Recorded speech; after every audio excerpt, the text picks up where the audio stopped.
আসসালামু আলাইকুম রহমতুল্লাহ। কেমন আছেন সকলে? আশা করি সকলেই ভালো আছেন। সকল ব্যাংকের সকল গ্রাহক, দেশ ও প্রবাসের সকলের জন্য অতীব গুরুত্বপূর্ণ একটি জরুরি নিউজ।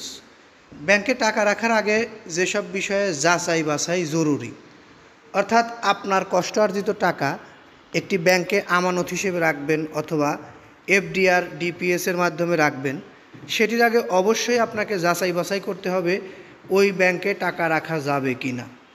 এই বিষয়টি নিয়েই আমাদের এখনকার নিউজটি। বেশি বড় করব না, ছোটোভাবেই আপনাদেরকে সংক্ষিপ্ত আকারে জানিয়ে দেব। কারণ আপনারা জানেন আসলে বর্তমান বাংলাদেশের ব্যাংক খাতের যে পরিস্থিতি, এই পরিস্থিতিতে কোন ব্যাংকে টাকা রাখা যাবে, কোন ব্যাংকে টাকা রাখা যাবে না।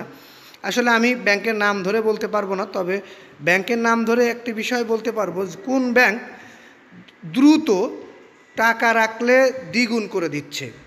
অর্থাৎ আপনারা কিছু কিছু ব্যাংক রয়েছে, যেমন এক্সিম ব্যাংক।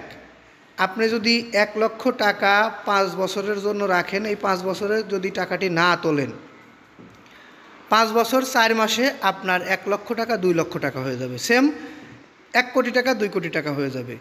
এক্সিম ব্যাংক রয়েছে 5 বছর 4 মাসে এই সুবিধাটি দিচ্ছে। এবি ব্যাংক, প্রিমিয়ার ব্যাংক ও ন্যাশনাল ব্যাংক 5.5 বছরে এই সুবিধাটি দিচ্ছে। রূপালী ব্যাংক 6 বছরে, অর্থাৎ রূপালী ব্যাংকের মেয়াদকাল একটু বেশি, 6 বছর 9 মাসে তারা দ্বিগুণ দিচ্ছে।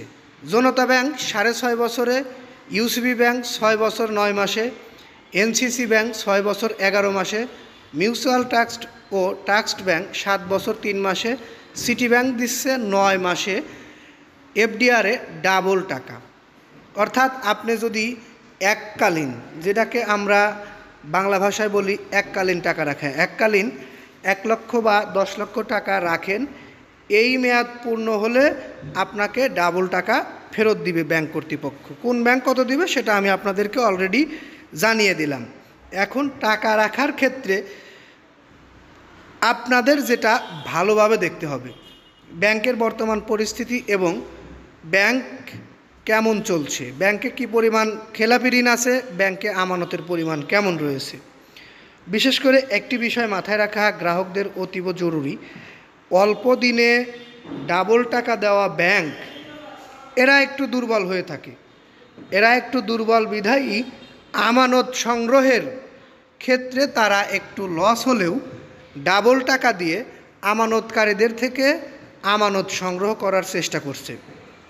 এই টাকাও যে ফেরত পাবেন না ঠিক এরকম না, টাকা ফেরত পাবেন ব্যাংক যদি ভালো থাকে। তবে এটা আপনাদের পার্সোনাল, একান্তই ব্যক্তিগত ব্যাপার, আপনারা কোন ব্যাংকে টাকা রাখবেন একটু ভালোভাবে দেখে শুনে বুঝে আপনাদের কষ্টার্জিত আমানতের টাকাগুলো রাখবেন। এটি হচ্ছে আমাদের পক্ষ থেকে আপনাদের কাছে মেসেজ। যদি আমাদের নিউজটি একটু ভালো লেগে থাকে একটি লাইক দিবেন। পরবর্তীতে আমাদের থেকে এরকম ধরনের নিউজ পেতে অবশ্যই চ্যানেলটি সাবস্ক্রাইব করে বেল বাটন অন করে রাখবেন। পারলে একটু শেয়ার দিয়ে দিন। এই বলে আমি এখান থেকে বিদায় নিচ্ছি। আসসালামু আলাইকুম।